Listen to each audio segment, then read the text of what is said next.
Талас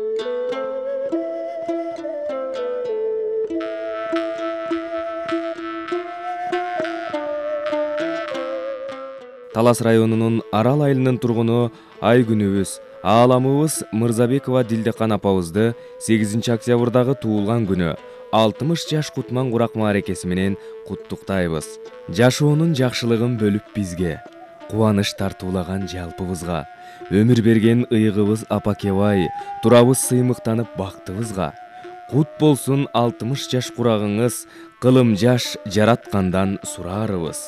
Мааракелүү 60 жаш курагыңыз куттуу болуп, ден соолук, аманчылыкта тилеген тилектерибиз кабыл болуп, көңүлдөрдү көкөлөтүп, жакшылыктарыбызды көрүп, бакубат, бактылуу өмүр сүрүңүз.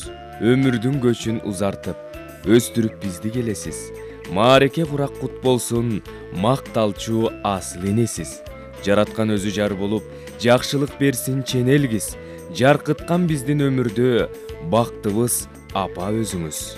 Биздин сыймыгыбыз, тагдырдан алган эң кымбат сыйлыгыбыз, ардагыбыз апаке, баарыбыз менен бир болуп, балбылдап тийген күн болуп, ден соолукта узак, бактылуу өмүр сүрүңүз. Дешет уулдары Улан, Урмат, Дуулат, кыздары Кундуз, Суусар жана келиндери Салтанат, Жипара, Нурай, күйөө балдары жана неберелери.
жашты